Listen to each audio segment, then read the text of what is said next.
Hello everyone, electrical exam में आपका स्वागत है।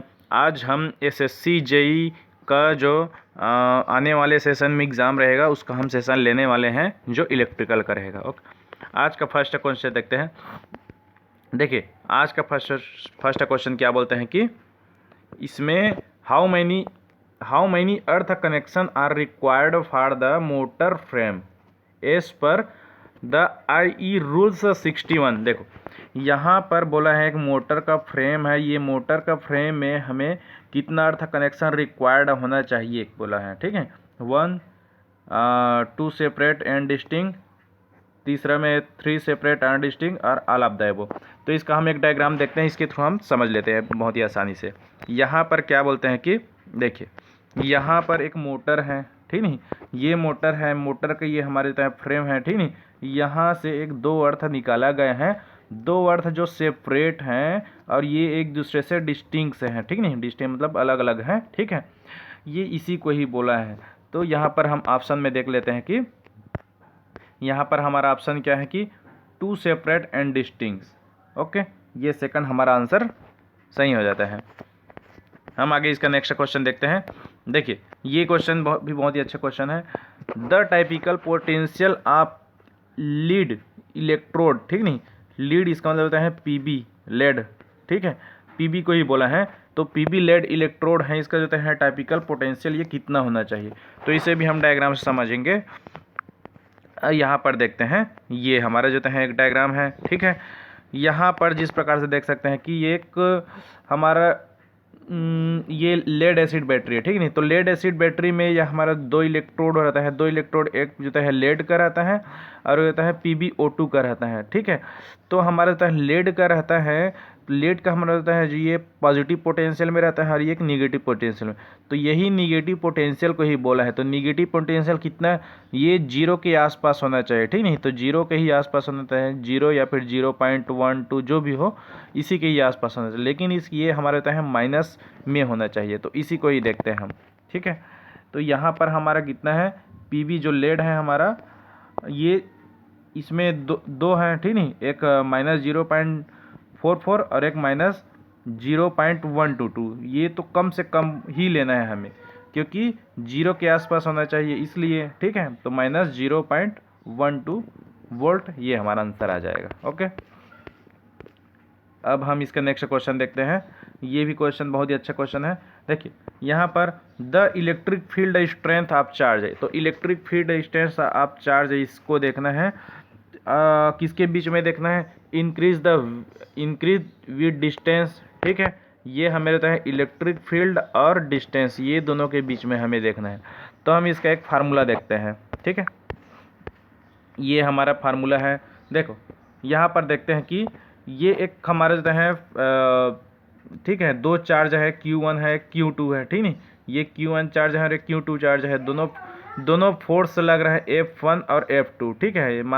हालांकि F फोर्स लग रहा है, ये समझ सकते हो। तो F फोर्स लग रहा है ये दोनों के बीच में एक चार्ज, तो F = K Q1 Q2 by R², ठीक है। Q1 Q2 हमारा चार्ज है, R² हमारा होता है ये दोनों चार्ज के बीच में हमारा होता है डिस्टेंस, दूरी को शो करते हैं। ओके, तो हमारा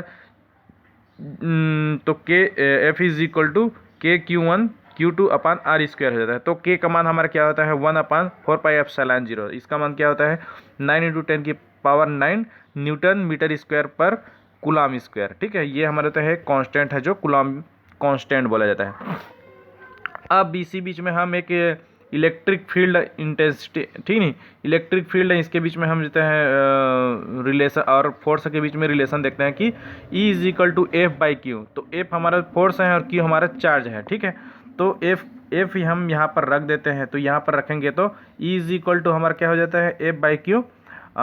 तो फिर F = K Q सोर्स, ठीक नहीं, यह हमारा Q1 Q2 इसी को ही शो किया है, तो अपान Q R², ठीक है। इस साइड से निकाले तो ये हमारा फाइनल आंसर क्या होता है, K Q source square upon R²। तो ये हमारे तो है R क्या है, एक डिस्टेंस को शो कर रहा है, किसके बीच में, हमारा एक इलेक्ट्रिक फील्ड के बीच में। ये हमारा तो है एक इलेक्ट्रिक फील्ड है, इसके बीच में हमारा रहता है यहाँ से यहाँ के बीच में रहता है, हमारा रहता है R को शो कर रहा है। तो ये हमारे रहता है एक इलेक्ट्रिक फील्ड है, ठीक है, इतना रेंज में हमारा इलेक्ट्रिक फील्ड शो किया है, तो ये इसके बीच में रहता है दूरी को शो किया, तो इज इक्वल टू, ये कांस्टेंट को हटा देते हैं तो क्यू बाई आर स्क्वायर, तो ई इज प्रोपोर्शनल टू हमारा क्या हो जा रहा है आर स्क्वायर, इसका मतलब होता है जो डी का इन्वर्सली प्रोपोर्शनल होता है। ओके, अब हम यहाँ से देखते हैं, ये है, तो हम लोग क्या देखे थे, E is inversely proportional to R square देखे थे, ठीक है, आर इसका मतलब होता है ये हमारा आर डिस्टेंस को शो कर रहा है, तो अगर यदि आर बढ़ेगा, ठीक नहीं, आर बढ़ेगा तो ई घटेगा, ऐसा बोल सकते हैं, ठीक है, अगर यदि आर घटेगा तो ई बढ़ेगा, ठीक है, तो यहाँ देख सकते हैं कि इंक्रीज विथ डिस्टेंस, यहाँ पर इलेक्ट्रिक फील्ड स्ट्रेंथ हमारे होता है चार्ज मान के चलो बढ़ रहा है, ठीक है, तो decrease with cube of distance, decrease with distance और डिक्रीज विथ स्क्वायर ऑफ, ठीक नहीं, देखो यहाँ पर हम देख सकते हैं कि decrease with square of distance, तो स्क्वायर ऑफ डिस्टेंस इसी को ही बोला है, ठीक है।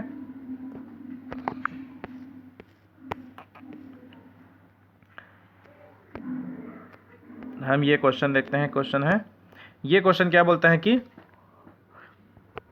ये हमारा दिया हुआ है, is called as the main circuit board, ठीक है, main circuit board of computer, computer का जो मेन सर्किट बोर्ड के समान हमारे होता है ये वर्क करता है, ये क्या कहलाता है, ठीक है, इट होल्ड एंड अलाउ, ये जो हमारा होता है ये सभी में दिया हुआ है वो होल्ड एंड अलाउ, ठीक नहीं, connection between all the peripheral device of the computer, ठीक नहीं, कंप्यूटर के ऑल सभी पेरिफेरल डिवाइस के बीच में हमारा होता है जो कनेक्शन है उसको होल्ड करता है और अलाउ करता है, तो ये हमारा कौन सा है, तो सबसे हमारा जो मेन पार्ट है मदरबोर्ड का कहलाता है, ठीक है, ये इसी के ही अंदर में सब चीज़ रहता है, देख सकते हैं, देखिए यहाँ पर हमारा मदरबोर्ड है, मदरबोर्ड में ये रैम है, पावर है, सीपीयू है, ठीक नहीं, बैक पैनल है, साटा है, पीसीआई है, एजीपी है, ये सभी चीज़ हमारे होता है मेन बोर्ड के ही अंदर में रहता है, ठीक है।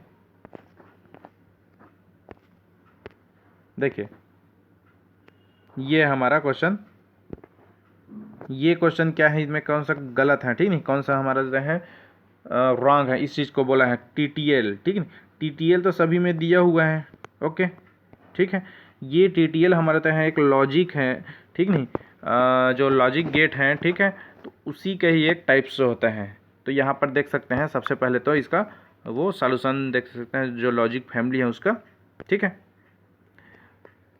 यहाँ पर देखते हैं कि हमारे तो है लॉजिक फैमिली में हम टू टाइप्स के होते हैं, एक बाईपोलर एक यूनिपोलर, ठीक नहीं, तो बाईपोलर के अंतर्गत हमारा तो है एक सेचुरेटेड होता है और एक नॉन अनसेचुरेटेड होता है। सेचुरेटेड इसका मतलब क्या बोल सकते हैं, जिस प्रकार से यहाँ पर होता है जो ओके यहाँ पर होता है भी और आई इसके बीच में हम मान के चलो देखते हैं, तो एक पॉइंट ऐसा होता है कि यहाँ पर होता है हम जितना भी बढ़ाना चाहे भी को, ठीक है, हम जितना ही भी को बढ़ाना चाहे लेकिन हमारा रहता है आई एक कांस्टेंट हो जाता है, यही हमारा रहता है सेचुरेटेड पॉइंट होता है, तो इसी को ही हम सेचुरेटेड बोला है और एक अनसेचुरेटेड, ठीक है। और यहाँ पर सेचुरेटेड में हमारा क्या होता है आरटीएल होता है जो रजिस्टर ट्रांजिस्टर लॉजिक, ठीक है, डीटीएल डायोड ट्रांजिस्टर लॉजिक और डीटीसीएल डायरेक्ट कपल्ड ट्रांजिस्टर लॉजिक और आई स्क्वायर एल जो इंटीग्रेटेड इंजेक्शन लॉजिक और एसटीएल हमारा क्या है हाई थ्रेशोल्ड लॉजिक और टीटीएल, ठीक है, ये हमारा टीटीएल जो होता है ट्रांजिस्टर लॉजिक, ठीक है।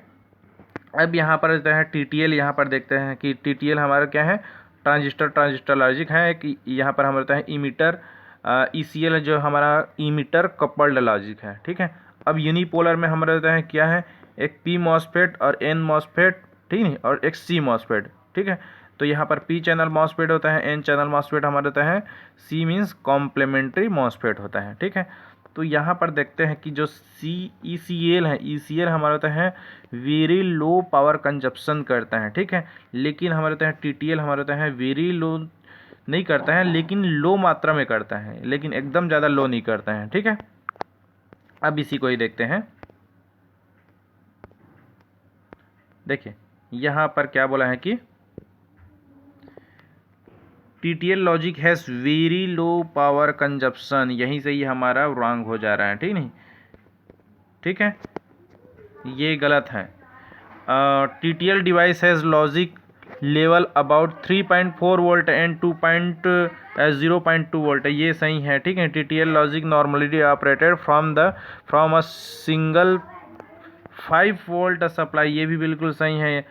फोर्थ आंसर देखते हैं कि स्टैंडर्ड TTL लॉजिक है propagation delay that is dominated by the strong time of the bipolar transistor, ये भी बिल्कुल सही है। ठीक नहीं, इसलिए ये फर्स्ट हमारा आंसर आ जाता है। ओके, ये क्वेश्चन देखते हैं हम।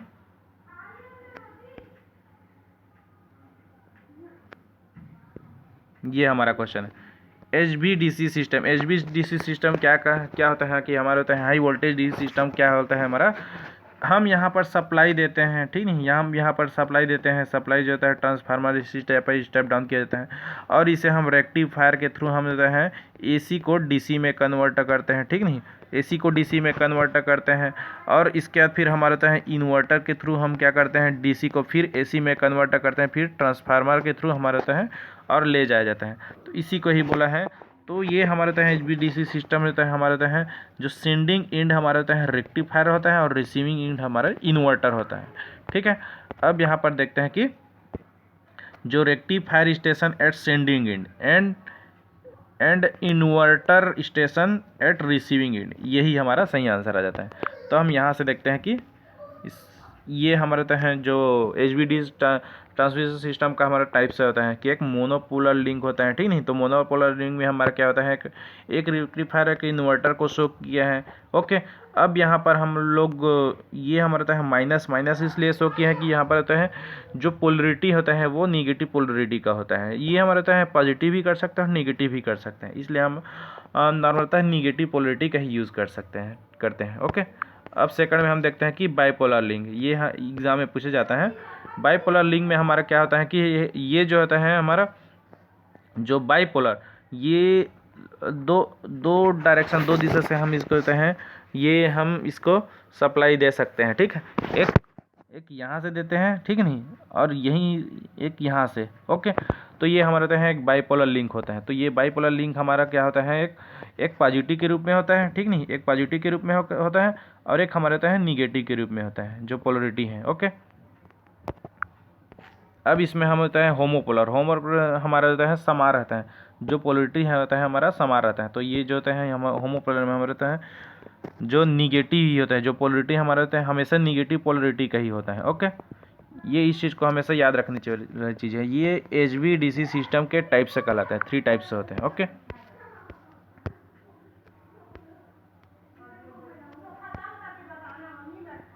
देखिए ये क्वेश्चन देखते हैं कि which of the following is not function of pole shoe in a DC system. ठीक नहीं, DC मशीन। तो यहाँ पर जो होता है DC मशीन में हमारा होता है पोल शू को जो पोल शू है इसका फंक्शन नहीं है, ये इस चीज़ को बोला है। तो हमारा होता है DC मशीन में ये जो पोल शू ऐसा बना रहता है, ठीक नहीं, इसी को ही बोला है। तो ये हमारा होता है क्या काम करता है, ये एकदम सभी दिशा में सेम मैग्नेटिक फील्ड जो प्रोवाइड करता है। ठीक नहीं, ये होता है हमारा होता है इसका मैग्नेटिक फ्लक्स एकदम होता है इक्वल होता है। ओके, ये पोल शू का ही हमारा काम है। ठीक है, इक्वल होने की वजह से इसका होता है मैग्नेटिक जो पाथ का जो रिलक्टेंस है वो कम हो जाता है। ओके, ये सब चीज़ को शो करता है। तो इसी को ही देखते हैं हम। फर्स्ट देखते हैं कि to reduce ED current loss, ये नहीं है, ये ED करंट लॉस तो लेमिनेटेड ये सब चीज़ करते हैं वो सब है, मेन इसका मेन फंक्शन ये नहीं है। ठीक है, टू सपोर्ट फील्ड कॉइल, ये बिल्कुल सही है। To spread out flux for better uniformly, ये भी बिल्कुल सही है, उतना समय बताया था। ठीक है, और एक to reduce the reluctance of magnetic path. ठीक है, तो रिलक्टेंस को रिड्यूस करता है, ये भी बिल्कुल सही है। तो फर्स्ट आंसर हमारा आ जाएगा। अब यहाँ पर हम डायग्राम कुछ देख लेते हैं कि यहाँ पर DC जनरेटर का डायग्राम है। तो यहाँ पर DC जनरेटर का डायग्राम देखते हैं कि सबसे पहले तो जो सबसे आउटर में बना हुआ है, ये आउटर में हमारे होता है एक फ्रेम कहलाता है। ठीक नहीं, फ्रेम या फिर योक, ये हमारे होता है कास्ट आयरन या फिर कास्ट स्टील का बनाया जाता है। ओके, अब इसके बाद फिर हम सेकंड नंबर में देखते हैं, इसी के ही जस्ट नीचे जाते हैं। तो यहाँ पर हमारा क्या बोलते हैं कि यहाँ पर हमारा क्या होता है कि जो फील्ड वाइंडिंग होता है, ठीक नहीं, यहाँ पर ये सेकंड नंबर में होता है फील्ड वाइंडिंग होता है। तो यही फील्ड वाइंडिंग और इसी में ही हमारा होता है पोल शू को ही शो किया जाता है, जो होता है फील्ड कोर में ही हमारा होता है पोल शू रहता है, ठीक है। ये हमारा एक स्टेटर का पार्ट हो गया। अब रोटर में देखते हैं, तो रोटर में हमारा सबसे फर्स्ट क्या होता है, अंदर से देखते हैं, ये हमारा होता है एक शाफ्ट होता है, ठीक है। शाफ्ट के बाद यहाँ पर आर्मेचर होता है, आर्मेचर जो सिलिकॉन स्टील का बनाया जाता है, ठीक है। अब यहाँ पर इसी शाफ्ट में ही हमारा क्या रहता है, जो आर्मेचर में हमारा एक यहाँ पर रहता है कम्यूटेटर होता है। कम्यूटेटर जो हार्ड कॉपर वायर का बनाया जाता है, ठीक है। इसी में ही जो करंट है उसको कलेक्ट किया जाता है। अब इसी में ही एक ब्रशेस शिफ्ट किया जाता है। ये जो ब्रश है हमारा जो है कार्बन और ग्रेफाइट का बनाया जाता है, ओके। अब यहाँ पर देख सकते हैं कि एक पोल शू को भी अच्छे से ये हमारा एक पोल शू को शो करता है, ठीक नहीं। ये जो पोल शू हमारा रहता है सेम मैग्नेटिक फील्ड प्रोवाइड करेगा समान मात्रा में, और ये जो इसका रहता है यहाँ पर इसका जो रिलक्टेंस है इसको रिड्यूस कर देगा, ओके। यहाँ पर देख सकते हैं इसका डायग्राम बहुत ही अच्छे से।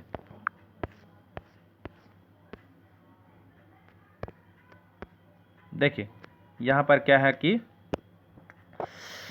ये लिस्ट 1 है और लिस्ट 2 है। लिस्ट 1 में होता है हमारा होता है voltage regulation method of alternator, और लिस्ट 2 में हमारा क्या कहलाता है, जो फेजर है उसको शो किया है, ठीक है।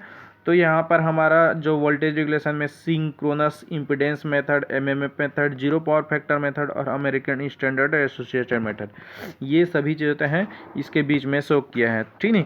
तो यहाँ पर हमारा सिंक्रोनस इम्पीडेंस मेथड, इसी को ही हम क्या बोलते हैं, ईएमएफ मेथड बोलते हैं, ठीक नहीं। एमएमएफ मेथड, ठीक नहीं। और जो हमारा एमएमएफ मेथड है, ये एमएमएफ मेथड हमारा होता है एमएमएफ को ही शो करता है, जो एम्पियर टर्न मेथड बोला जाता है इसको भी, ठीक नहीं, एम्पियर टर्न। और जीरो पावर फैक्टर तो ये हमारा होता है ईएमएफ और एमएमएफ, ये दोनों मिलकर हमारा होता है एक फेजर शो करता है। और एक लास्ट हमारा क्या देखते हैं कि ये हमारा होता है सेचुरेशन के बाद, ठीक नहीं, ये जो सेचुरेशन है तो यहाँ पर ये बिना सेचुरेशन है, ये सेचुरेशन है, तो ये दोनों को इंक्लूडिंग करने का काम कौन करता है, हमारा अमेरिकन स्टैंडर्ड एसोसिएटेड मेथड, जो ईएमएफ और एमएमएफ दोनों फेजर यूज़ करता है, ठीक है। तो हमारा फर्स्ट आंसर सही हो जाता है। अब यहाँ पर हम कुछ देख लेते हैं कि यहाँ पर ये इसका टाइप से होता है, ठीक नहीं। ये इसका हमारा टाइप से क्या है कि वोल्टेज रेगुलेशन का एक डायरेक्ट मेथड है, एक इनडायरेक्ट मेथड। तो डायरेक्ट मेथड में ही हमारे ये सब चीज़ होता है कि ईएमएफ मेथड, एमएमएफ मेथड और एक जीरो पावर फैक्टर मेथड और एक अमेरिकन स्टैंडर्ड एसोसिएटेड मेथड, ठीक है। यहाँ पर हम देख सकते हैं कि यहाँ पर वोल्टेज रेगुलेशन का फार्मूला दिया गया है कि वोल्टेज रेगुलेशन का फार्मूला क्या होता है कि no load voltage minus full load voltage upon full load voltage, ठीक है। ये हमारा वोल्टेज रेगुलेशन का फार्मूला है। यहाँ पर एक ईएमएफ मेथड का ईएमएफ फेजर डायग्राम देखते हैं कि ईएमएफ फेजर डायग्राम में हम जो आई एक्स, इसका मतलब होता है हमारा होता है जो रिएक्टेंस होता है, लीकेज रिएक्टेंस है, तो लीकेज रिएक्टेंस को ही हम इसमें शो करते हैं, जबकि हम एमएमएफ मेथड होते हैं, ठीक है। नहीं यहाँ पर सॉरी, अच्छा ठीक है, एमएमएफ मेथड है, इसमें हम शो नहीं करते हैं, ठीक है। अब यहाँ पर हम नेक्स्ट क्वेश्चन देखते हैं। ये हमारा क्वेश्चन देखिए, ये हमारा क्वेश्चन क्या बोलता है कि इन पैरेलल मैग्नेटिक सर्किट में हमारा होता है total ampere turn is equal to क्या। तो पैरेलल मैग्नेटिक सर्किट हम बना लेते हैं। ये हमारा होता है पैरेलल मैग्नेटिक सर्किट है, ठीक नहीं। यहाँ पर हमारा होता है टोटल मैग्नेटिक जो पैरेलल में जो टोटल एम्पियर टर्न, इसका मतलब होता है हमारा होता है एमएमएफ होता है, ये किसके इक्वल होता है। तो हम देखते हैं कि फर्स्ट देखते हैं कि ampere turn of only one smallest part, ये गलत है। ये हमारा होता है टोटल एम्पियर टर्न हमारा होता है एमएफ1, एमएफ2 और एमएफ3, ये टोटल सभी का एक समेसन होता है, ठीक है। अगर यदि पैरेलल में कनेक्ट कर दें तो M1 plus M2 plus M3। तो यहाँ पर देख सकते हैं कि फोर्थ आंसर में sum of ampere turn of each path, प्रत्येक पाथ का एम्पियर टर्न का सम, ठीक है, इसी को ही शो किया है।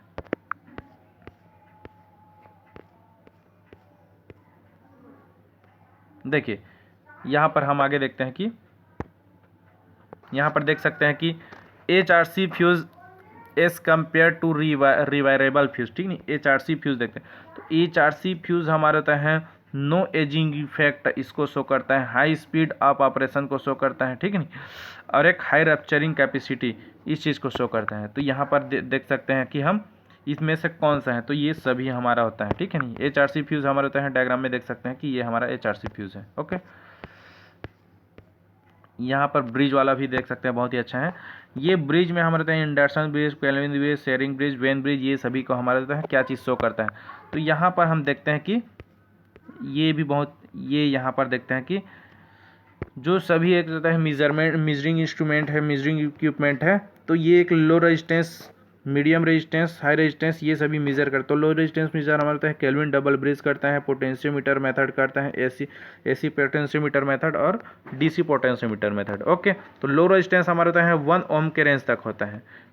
उसी प्रकार से हमारा होता है सेकंड में हमारा क्या है, मीडियम रेजिस्टेंस। जो मीडियम रेजिस्टेंस होते हैं 1 to 100 किलो ओम के बीच में रहता है, जो एम्पियर वोल्ट, ठीक नहीं, ammeter voltmeter method, substitution method और व्हीटस्टोन ब्रिज मेथड, ठीक है।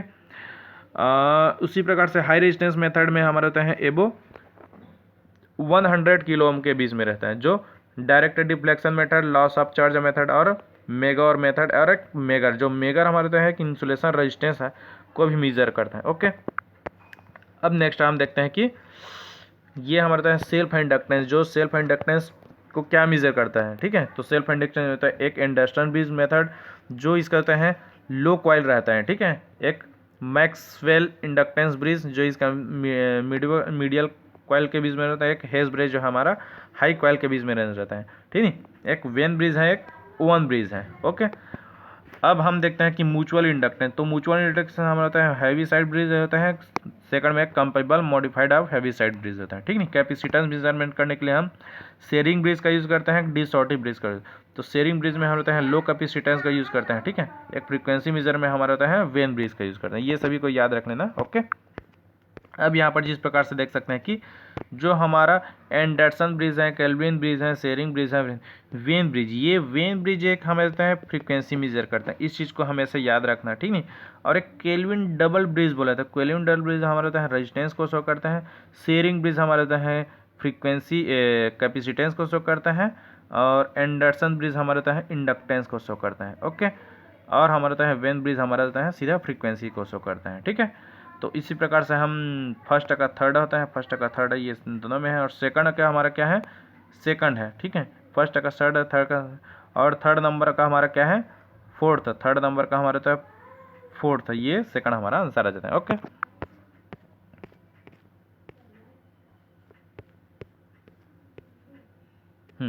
यहाँ पर देखते हैं कि हम देखिए अकॉर्डिंग टू आई रूल्स में 1956 breaking strength of all conductor of overhead, ठीक नहीं, ओवरहेड पावर लाइन। तो ओवरहेड पावर लाइन का जो ऑल कंडक्टर का जो है ब्रेकिंग स्ट्रेंथ कितना होना चाहिए, तो इसका जो ब्रेकिंग स्ट्रेंथ हमेशा कितना होना चाहिए, ये जो है नॉट लेस देन, ठीक नहीं, 350 kg, इससे कम नहीं होना चाहिए। ओके, अब हम आगे देखते हैं। ये हमारे तो है, देखिए यहाँ पर क्या बोला है कि जो हमारे तो है रजिस्टिविटी ऑफ कॉपर एल्यूमिनियम। तो देखो यहाँ पर जो है इसका कॉपर का कंडक्टिविटी ज़्यादा होता है, इसका मतलब इसका रजिस्टिविटी कम रहेगा, और एल्यूमिनियम का रजिस्टिविटी हमारा इससे ज़्यादा रहेगा, ठीक है। और ये सभी तो 10⁻⁸ के ही केस में रहते हैं। तो 10⁻⁻, तो यहाँ पर इसका रजिस्टिविटी कम रहे, तो इसका रजिस्टिविटी कम रहेगा, तो इसका रजिस्टिविटी यहाँ पर कम कौन सा है देख सकते हैं, यहाँ पर इसका ज़्यादा है, ये कट जाएगा। और यहाँ पर देखते हैं ये भी कट जाएगा। फिर थर्ड नंबर देखते हैं कि यहाँ पर ये दोनों के बीच में उतना ज़्यादा अंतर नहीं है, इसलिए यहाँ पर ये हमारा फोर्थ आंसर आ जाता है। 1.72 हमारा इसका, और इसका आता है 2.83, ये हमारा हो जाता है। ओके, अब हम यहाँ पर देखते हैं कि 3 पार्ट टेरिफ। तो 3 पार्ट टेरिफ इसमें कौन सा है, तो 3 पार्ट टेरिफ यहाँ पर होता है 3 पार्ट है, 3 पार्ट में है। तो फिक्स चार्ज, रनिंग चार्ज और सेमी चार्ज, ये सभी चार्ज हमारे देते हैं 3 पार्ट टेरिफ के अंदर में आता है। ओके, अगर इधर 2 पार्ट का आता है तो सिर्फ 2 ही आता है, लेकिन 3 पार्ट बोल रहे हैं इसलिए तीनों आ जा रहा है, ठीक है। अब यहाँ पर जो सेमी चार्ज है, सेमी चार्ज होता है वो कहीं सर्विस टूट जाते हैं, उसके लिए हमारा एक एक्स्ट्रा चार्ज लगता है, उसको हम सेमी चार्ज बोलते हैं। यहाँ पर हम टेरिफ के टाइप्स देख सकते हैं कि टेरिफ टाइप्स में हमारा क्या होता है कि simple tariff, flat rate tariff, block rate tariff, 2 power tariff, 3 power tariff और पावर फैक्टर टेरिफ और मैक्सिमम डिमांड टेरिफ। तो यहाँ पर हम टेरिफ का ही एक डेफिनेशन देखते हैं। तो टेरिफ का डेफिनेशन क्या बोलते हैं कि जो हमारा जो कंज्यूमर ठीक नहीं, इलेक्ट्रिक एनर्जी का वह रेट जो कंज्यूमर को प्रोवाइड करता है, ठीक है, जो एक रेट देता है, एक रेट मान के चलो कि यूनिट है 60 पैसा पर यूनिट, ये हमारा रहता है एक टेरिफ कहलाता है। ओके, अब यहाँ पर रहता है टेरिफ किसके ऊपर डिपेंड करता है। तो टेरिफ हमारा जो ठीक नहीं एनर्जी जनरेट करते हैं जनरेटिंग की स्टेशन पर, इसका जो है चार्ज को जो कॉस्ट है, इलेक्ट्रिक कॉस्ट है, इसको हम रिकवर करना रहता है, उसके लिए हम यूज़ करते हैं। तो यहाँ पर रहता है हमारा एनर्जी जनरेटर में हम अल्टरनेटर का यूज़ करते हैं, ठीक नहीं। ओके, अल्टरनेटर लगाते हैं, टरबाइन लगाते हैं, इंडक्शन मोटर लगाते हैं और बॉयलर, ये सभी हमारे तो इंस्टॉल किया जाता है। ये सभी इंस्टॉल करने में हमारा जो खर्च कॉस्ट आता है, तो इसी को ही हम मानते हैं जो एक टेरिफ का एक आधार है, ठीक नहीं, एक कॉस्ट के रूप में हम लिखते हैं इसको। ये फर्स्ट हो गए। उसी प्रकार से सेकंड में हमारा रहता है एक ट्रांसमिशन जो, ठीक है, उसी प्रकार से सेकंड में हमारे एक ट्रांसमिशन जो लाइन होता है, ट्रांसमिशन लाइन में हमारे रहते हैं जितने भी टावर हैं, ठीक नहीं, टावर है, ट्रांसमिशन लाइन है, यहाँ पर पोल है, खंबा है, इंसुलेटर है, ये सभी रहता है ट्रांसमिशन एंड डिस्ट्रीब्यूशन में जितने भी लगा रहता है उसका जो है ओवरऑल जो कास्ट है उसको रिकवर किया जाता है। ओके, हमारे उसी प्रकार से थर्ड नंबर के केस में हमारा क्या होता है, मान के चलो ट्रांसमिशन लाइन में फॉल्ट आ गया, ठीक नहीं, तो फॉल्ट आ गया तो फॉल्ट ठीक नहीं, तो जो डैमेज है तो डैमेज है उसको रिकवर, जो डैमेज है उसको सही करना है, तो ठीक नहीं, तो उसके लिए हमारे तो है मेंटेनेंस कॉस्ट जो लगता है उसी को ही हम वो हमारे तो है थर्ड केस में आ जाता है, ठीक है। ओके, अब एक हमारे तो है फोर्थ है, तो यहाँ पर रहता है जो कंज्यूमर को प्रॉफिट नहीं होना चाहिए, ठीक है, और जो हमारे तो है कंपनी है उसको भी हमारे तो है बहुत ज़्यादा प्रॉफिट नहीं होना चाहिए, ये भी एक टेरिफ का हिस्सा होता है। ओके, अब यहाँ पर हम देखते हैं कि सिंपल रेट टेरिफ, तो सिंपल टेरिफ में हमारा क्या होता है कि जो हम एक जो यूनिट देते हैं, तो मान के चलो आपके घरों में ठीक नहीं, आपके घर में हमारे तो है एक महीने में 20 यूनिट का खपत हुआ है और वो पर यूनिट 3 रुपये के अनुसार से हम दे रहे हैं, तो ये हमारा एक फिक्स रहता है, ठीक नहीं, तो 3 × 20 हमारे रहता है 60 रुपीज़ एक महीने में देना पड़ेगा, ठीक है। उसी प्रकार से हमारा रहता है, देखो यहाँ पर हमारा रहता है देख सकते हैं कि इसका जो डिसएडवांटेज है, तो ये जो होता है चाहे बिग कंज्यूमर हो चाहे स्मॉल कंज्यूमर है, इसके लिए हमारा रहता है चार्ज सेम रहता है, ठीक नहीं, ये लोड पर डिपेंड नहीं करता है। अब इसको रिमूव करना है, तो इसको रिमूव करने के लिए हमारा एक फ्लैट रेट टेरिफ का हो जाता है। तो फ्लैट रेट टेरिफ होता है एक लाइट लोड एक हेवी लोड, ये दोनों के लिए यूज़ किया जाता है। लाइट लोड इसका मतलब होता है डोमेस्टिक लोड कहलाता है और हेवी लोड इसका मतलब होता है कमर्शियल लोड। तो ये दोनों के लिए हमारा होता है अलग अलग चार्जेस इसमें कर दिए सेकंड नंबर में, ठीक नहीं। तो लाइट लोड हमारा होता है बल्ब है, फैन है, टीवी है, रेफ्रिजरेटर है, ये सब आता है, ठीक है। अब यहाँ पर होता है हमारा जो मान के चलो हैवी लोड के लिए 50 पैसा पर यूनिट कर दिए और लाइट लोड के लिए 60 पैसा पर यूनिट कर दिए, ठीक है। अब यहाँ ठीक है, तो यहाँ पर हमारा एक डिसएडवांटेज हो जाता है। तो डिसएडवांटेज क्या होता है कि हमारा हैवी लोड के लिए हमारा होता है कम यूनिट लग रहा है और लाइट लोड के लिए हमारा ज़्यादा यूनिट का लग रहा है, ठीक है। तो इसी को ही दूर करने के लिए हमारा एक ब्लॉक रेट टेरिफ आया है। तो ब्लॉक रेट टेरिफ में हमारा क्या होता है कि अगर यदि स्टार्टिंग में फर्स्ट हमारा तो 40 यूनिट खपत कर रहे हैं तो 60 पैसा पर यूनिट लगेगा, सेकंड में फिर 40 यूनिट खपत कर रहे हैं तो ये हमारा 55 पैसा पर यूनिट लगेगा, फिर हमारा रहता है थर्ड 40 यूनिट खपत कर रहे हैं तो हमारा तो 50 पैसा पर यूनिट आएगा। तो इसी तरह से हमारा रहता है डिक्रीजिंग ऑर्डर में रहता है। इसमें कंज्यूमर को एक फ़ायदा हो रहा था, ठीक नहीं, तो कंज्यूमर को एक फ़ायदा हो रहा था। अब यहाँ पर हमारा रहता है 2 पार्ट टेरिफ। तो 2 पार्ट टेरिफ में हमारा क्या होता है, एक मैक्सिमम डिमांड टेरिफ और एक रनिंग चार्ज। तो मैक्सिमम डिमांड टेरिफ में हमारा क्या होता है कि देख सकते हैं कि तो मैक्सिमम डिमांड टेरिफ में हमारा होता है एक जो फिक्स कर दिया जाता है। तो फिक्स क्या किया जाता है कि जो मान के चलो 8, ठीक नहीं, यहाँ पर रहता है 8 किलोवाट है, तो 8 किलोवाट के लिए हमारा रहता है फिक्स कर दिए हैं जो मैक्सिमम डिमांड है आपको 100 रुपये देना पड़ेगा, ठीक है। ये हमारा होता है मैक्सिमम डिमांड है। अब यहाँ पर रनिंग चार्ज, तो रनिंग चार्ज हमारा यूनिट चार्ज के ऊपर डिपेंड करता है, ठीक है। तो मान के चलो 60 पैसा पर यूनिट है, ये उसके अनुसार से फॉर एग्जांपल के लिए में तो हमारा एक रनिंग चार्ज है और एक मैक्सिमम डिमांड, ये दोनों का हमारा 2 पार्ट टैरिफ शो करता है। तो यहाँ पर एक अब यहाँ पर एक कमी है। तो यहाँ पर क्या कमी है कि एक मैक्सिमम डिमांड हमारा तो फिक्स कर दिए हैं, कोई ज़्यादा यूज़ कर रहे हैं, कोई कम यूज़ कर रहे हैं, कोई 8 किलोवाट यूज़ कर रहे हैं, कोई 10 किलोवाट यूज़ कर रहे हैं, ठीक है। तो इसके लिए तो जो मीटर है वो तो एक से वो पर रीड नहीं कर पा रहे हैं। तो इस चीज़ को दूर करने के लिए हम एक जो मैक्सिमम डिमांड टैरिफ अलग से हम एक मीटर इंस्टॉल करते हैं। यहाँ पर रहते हैं जो maximum demand tariff, it is the same 2 part tariff but maximum demand meter is installed for meter measure the maximum demand of the consumer, ठीक नहीं। ये 2 पार्ट रेट टैरिफ की तरह है, लेकिन यहाँ पर हम एक एक्स्ट्रा जो मैक्सिमम डिमांड मीटर का यूज़ करते हैं, ठीक है, जो ये रीड कर पाता है। अब यहाँ पर हमारा एक पावर फैक्टर टैरिफ, तो पावर फैक्टर टैरिफ में हमारा रहता है पावर फैक्टर को शो करता है, जो ये है यहाँ पर रहता है मीटर में पावर फैक्टर 0.85 से कम नहीं होना चाहिए, ओके। अगर यदि कम होगा तो हमारा होता है पेनल्टी आ जाता है इसके ऊपर। अब यहाँ पर 3 पार्ट टैरिफ में हमारा मैक्सिमम डिमांड टैरिफ भी हो जाता है, ठीक है, और एक रनिंग चार्ज भी हो जाता है, और एक एक्स्ट्रा हमारा रहता है सेमी चार्ज कहलाता है, ठीक नहीं। तो सेमी चार्ज ही हमारा रहता है एक जो कहीं सर्विस तार टूट जाता है या फिर और कुछ हो जाता है, शॉर्ट वाट हो जाता है, तो इसी को ही रिमूव करने के लिए, इसी को ही सॉल्यूशन सॉल्व करने के लिए हमारे एक सेमी चार्ज लगता है, ओके। देखिए यहाँ पर रहता है बूस्ट चार्ज, तो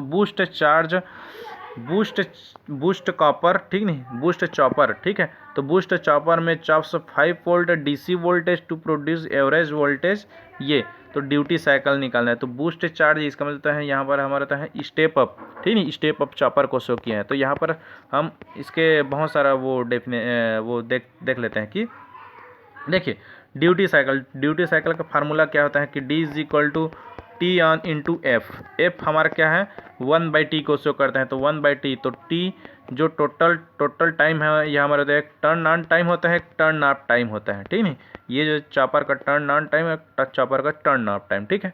ये ripple factor is equal to √1 minus duty cycle upon D, okay.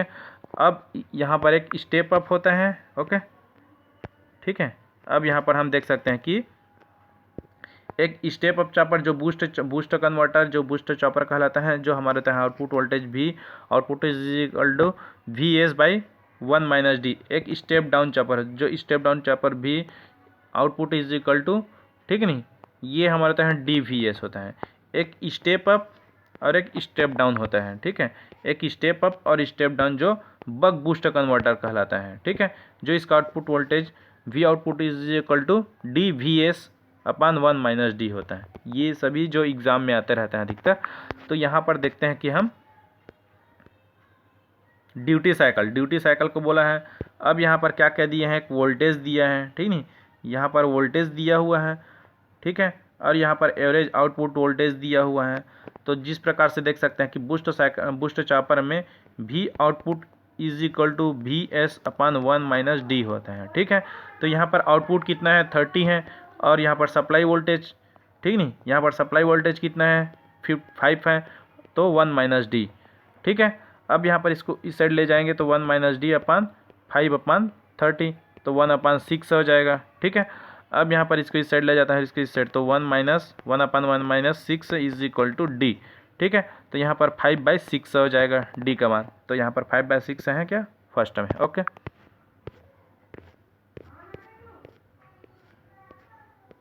यहाँ पर इसका क्वेश्चन देखते हैं कि इमीटर फॉलोअर कॉन्फ़िगरेशन, ठीक नहीं, इमीटर फॉलोअर कॉन्फ़िगरेशन देखना है। तो इमीटर फॉलोअर कॉन्फ़िगरेशन में क्या होता है कि जो हमारे तो इम्पीडेंस मैचिंग को ही शो करता है, ठीक नहीं। इमीटर फॉलोअर हमारा होता है कॉमन कलेक्टर में ही यूज़ होता है, ठीक है। यहाँ पर देख सकते हैं कि ये हमारा, ओके, देख लेते हैं। ये जो है अधिकतर एग्जाम में पूछा जाता है, जो कॉमन बेस, कॉमन इमीटर और कॉमन कलेक्टर। तो कॉमन बेस में हमारा होता है जो गेन होता है अल्फा होता है, अल्फा का मान 0.99 होता है, ठीक है। तो कॉमन बेस, तो बेस नहीं रहेगा इसमें, तो आउटपुट अपॉन इनपुट, तो इसमें होता है collector current upon emitter current is equal to, ठीक है। Alpha is equal to beta upon 1 plus beta, ठीक है।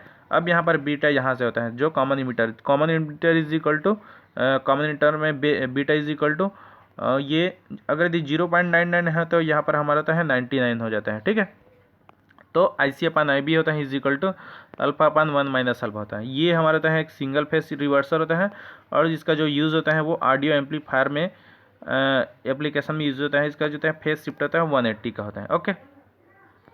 अब यहाँ पर देखते हैं कि कॉमन कलेक्टर, तो कॉमन कलेक्टर में होता है अल्फा बीटा और ये हमारा गामा होता है। तो गामा यहाँ पर देखते हैं कि 1 प्लस बीटा, इसलिए हमारा होता है 90 के स्थान पर हमारा 100 हो जाता है जो आई अपन आई बी होता है, ठीक है।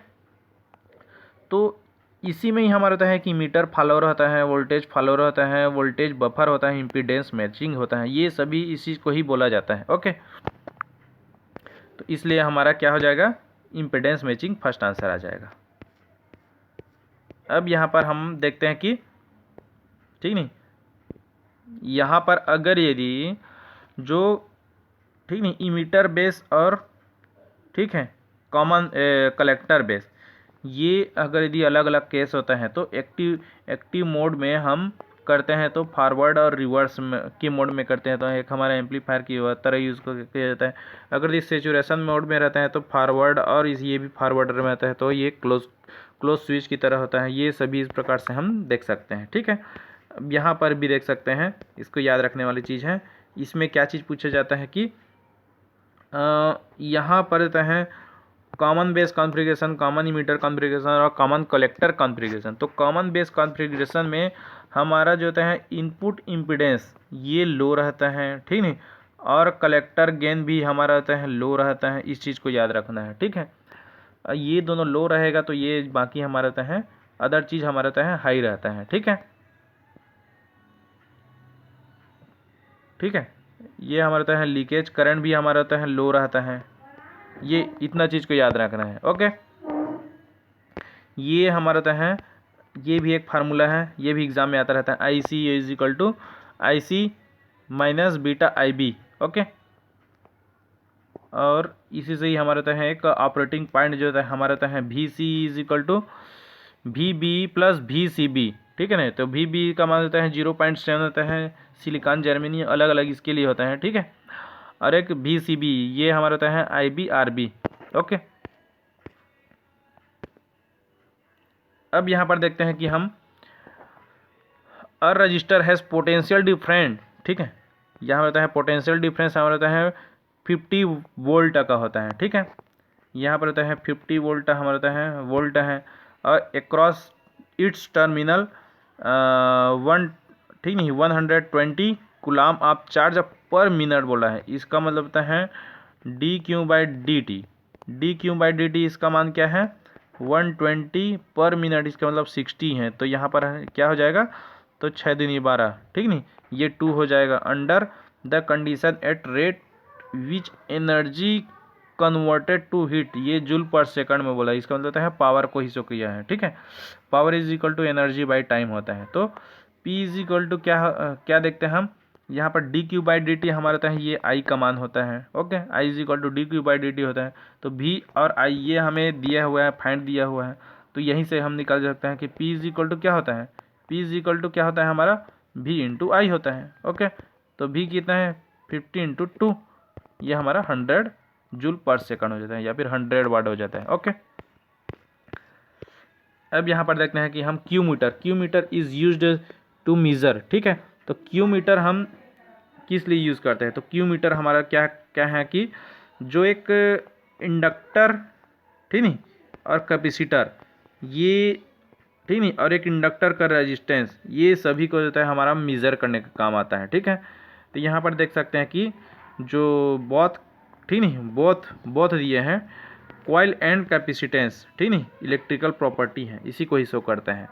और अगर दी ओनली रहेगा तो ये भी ओनली है, ये भी ओनली है, ये भी ओनली है, तो ये हमारा होता है गलत हो जाता है, सिर्फ सेकंड आंसर आ जाता है।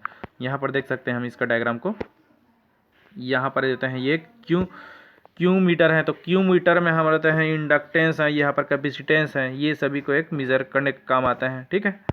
यहाँ पर देख सकते हैं क्या क्या मेज़र करता है, it measure quality factor of circuit, second में अननोन कैपेसिटेंस, थर्ड में सेल्फ कैपेसिटेंस और डिस्ट्रीब्यूटेड कैपेसिटेंस, फोर्थ में resistance and inductance of coil. ये सभी चीज़ को मेजर करते हैं। ओके,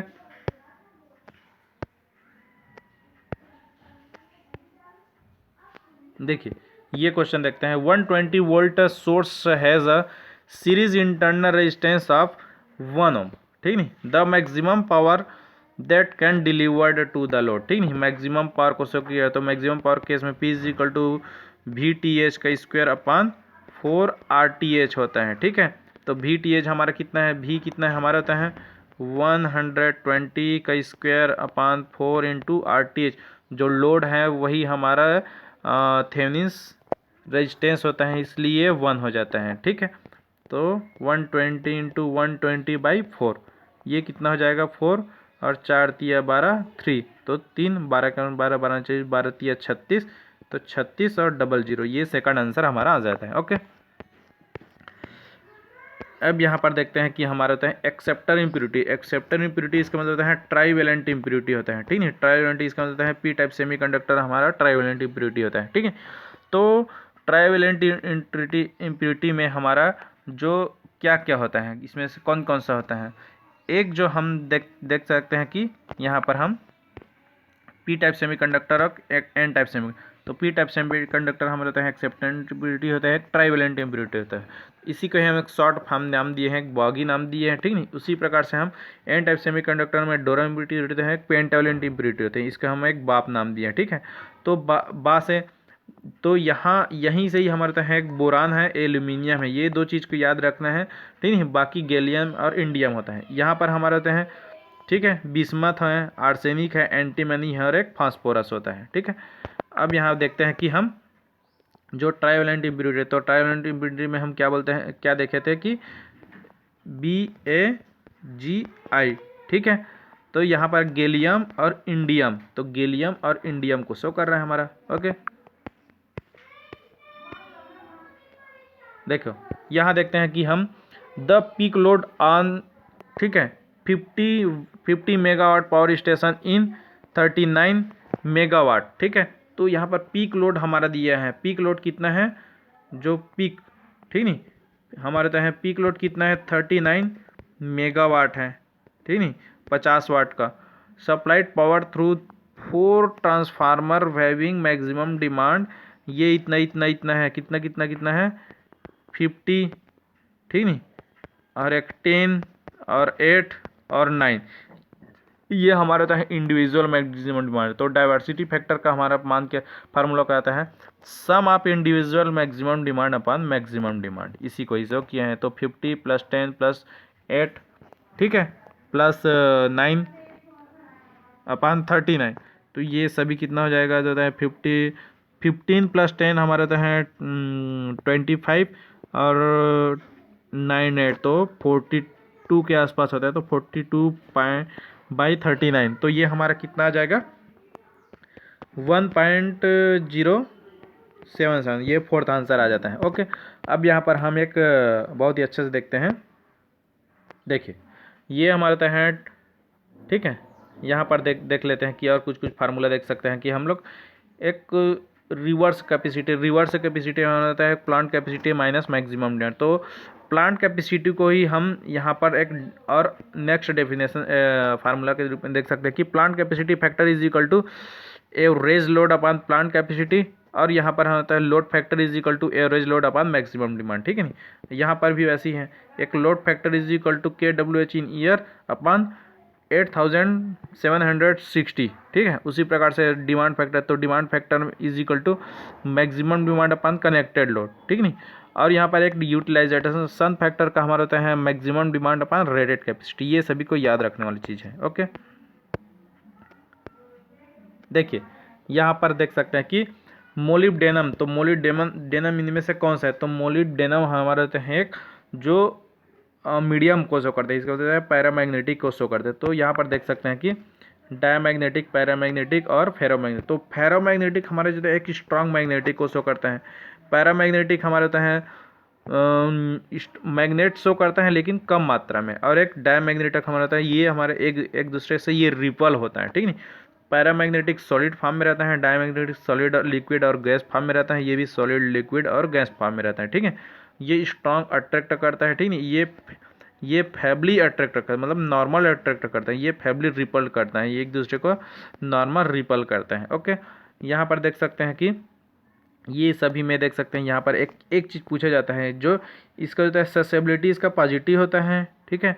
इसका जो है पॉजिटिव होता है, ठीक नहीं, लेकिन लिटिल ग्रेटर देन यूनिटी होता है, ठीक नहीं। ये हमारा है लिटिल लेस देन यूनिटी होता है, ठीक नहीं, लिटिल लेस, लेकिन ये हमारा होता है निगेटिव फॉर्म में होता है, ये हमारा पॉजिटिव फॉर्म में होता है। इस चीज़ को एग्जाम में पूछा गया था, ठीक है।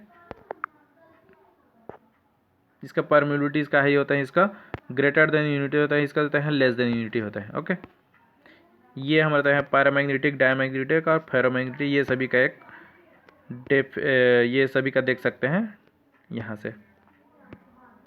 ओके, ये हमारा है डायमैग्नेटिक है, पैरामैग्नेटिक और फेरोमैग्नेटिक। तो डायमैग्नेटिक में हमारा क्या है, कॉपर है, ठीक नहीं, कॉपर है, एजी सिल्वर है, गोल्ड है, डायमंड है, साल्ट वाटर, ये सभी हमारा होता है डायमैग्नेटिक को शो करता है। पैरामैग्नेटिक हमारा होता है एल्यूमिनियम है, ठीक नहीं, लेड है, ठीक है,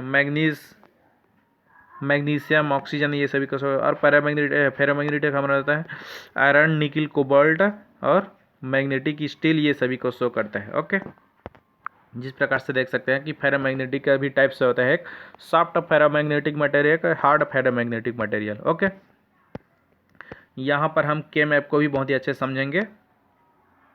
देखो, के मैप बोला है कि इसमें 4 वेरिएबल हैं, इसमें वो POS मिलता है, इसका मतलब प्रोडक्ट ऑफ सम होता है, ठीक है। यहाँ पर 0 0 0 इसको क्या चीज़ कैसे इंडिकेट करता है, तो यहाँ पर हम कुछ देख लेते हैं कि देखिए यहाँ पर सम ऑफ प्रोडक्ट हैं, तो सम ऑफ प्रोडक्ट में क्या होता है कि देख सकते हैं, सम ऑफ प्रोडक्ट में हमारा होता है पहले प्रोडक्ट होगा, उसके बाद फिर सम होगा, पहले प्रोडक्ट हो रहा है, प्रोडक्ट के बाद हमारा सम हो रहा है, ठीक नहीं। इसी को ही हमारा होता है SOP बोला जाता है, इसके जस्ट अपोजिट होता है हमारा होता है प्रोडक्ट, ठीक नहीं, इसी के ही जस्ट अपोजिट हमारा होता है प्रोडक्ट ऑफ सम, जो POS को शो करता है, ठीक है। तो सम ऑफ प्रोडक्ट में ये चीज़ हमारा है, ठीक है। अब यहाँ पर देखते हैं कि प्रोडक्ट ऑफ सम, तो प्रोडक्ट ऑफ सम में हमारा ये है, प्रोडक्ट ऑफ सम में पहले, ठीक नहीं, तो यहाँ पर पहले सम हो रहा है, ना, उसके बाद फिर यहाँ पर प्रोडक्ट हो रहा है, तो इसी को ही हम प्रोडक्ट ऑफ सम बोला जाता है, ठीक है। अब यहाँ पर हम देखते हैं कि ये हमारा, ठीक है, तो प्रोडक्ट ऑफ सम, तो प्रोडक्ट ऑफ सम में देख सकते हैं कि यहाँ पर तो सबसे पहले तो 4 वेरिएबल बना लेते हैं, तो 4 वेरिएबल ये हमारा, रुकिए,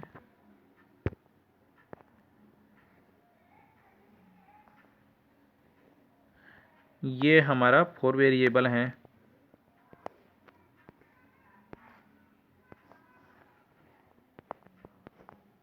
ओके, ये हैं। अब यहाँ पर हम देख लेते हैं कि AB और CD, ठीक नहीं, तो यहाँ पर 0 0 और 0 0 होता है, ठीक नहीं, 0 1 होता है, यहाँ पर भी 0 1 होता है, ठीक है, ठीक है। अब यहाँ पर 0 0 0 1, ठीक है, और यहाँ पर 1 1,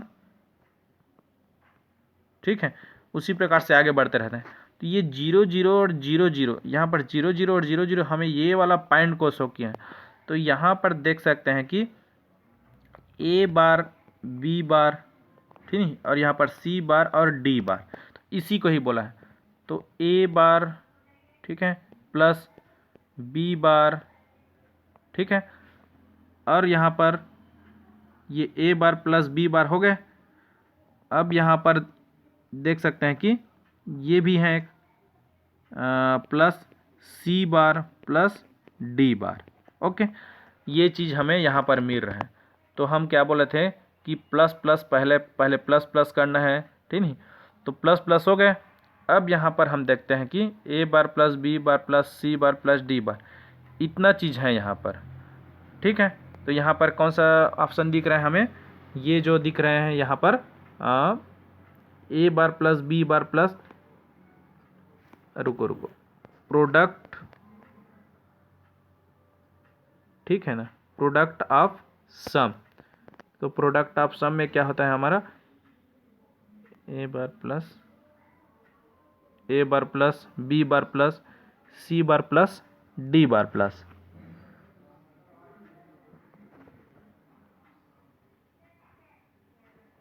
ए बार प्लस बी बार प्लस सी बार प्लस। अच्छा ठीक।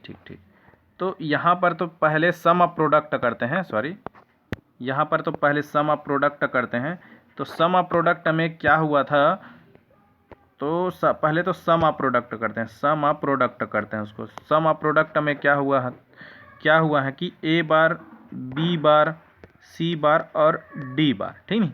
अब सम ऑफ प्रोडक्ट है, उसको प्रोडक्ट ऑफ सम करना है। तो प्रोडक्ट ऑफ सम करना है तो यहाँ पर प्रोडक्ट ऑफ सम करना है, तो इसके लिए हम क्या करेंगे, सम ऑफ प्रोडक्ट है उसका बार ले लेंगे, ठीक है। तो यहाँ पर उसका बार ले लेंगे तो क्या हो जाता है कि ए bar into B bar into सी बार इंटू डी बार, ये सभी का बार हो जाएगा। तो यहाँ पर क्या होगा, A bar double bar plus B bar double bar plus C bar double bar plus D bar double bar. यहाँ से हमारा क्या हो जाता है कि A plus B plus B C plus D.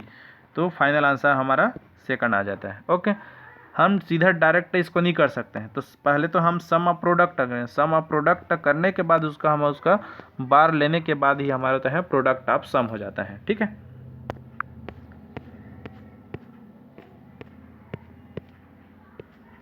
यहाँ पर तो है CD रोम का फुल फॉर्म क्या होता है, compact disc read only memory. Okay, तो compact disc read only memory है हमारा आंसर आ जाता है। ओके, और आज का हमारा होता है लास्ट क्वेश्चन, देखते हैं लास्ट क्वेश्चन क्या बोलते हैं कि surge impedance of overhead transmission line. तो सर्ज इम्पीडेंस हमारा होता है Z इज इक्वल टू, ठीक नहीं, √L/, ठीक है, C इस चीज़ को शो करते हैं।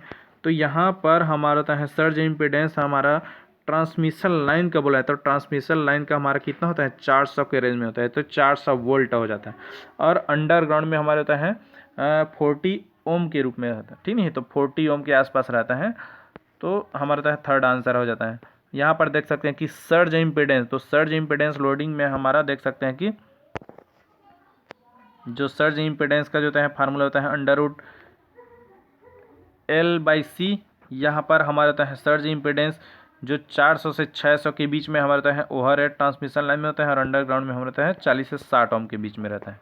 ओके, यहाँ पर होता है सर्ज इम्पीडेंस लोडिंग का भी फार्मूला देख सकते हैं। ये अधिकतर जो एग्जाम में पूछा जाता है न्यूमेरिकली के रूप में, जो सर्ज इम्पीडेंस लोडिंग जो 3 फेज के रूप में हमारा इज इक्वल टू 3 फेज का is equal to V phase का स्क्वायर अपॉन ZS। सो इस प्रकार से हमारा कंप्लीट सॉल्यूशन हो जाता है। So thank you and watching this video and subscribe this video.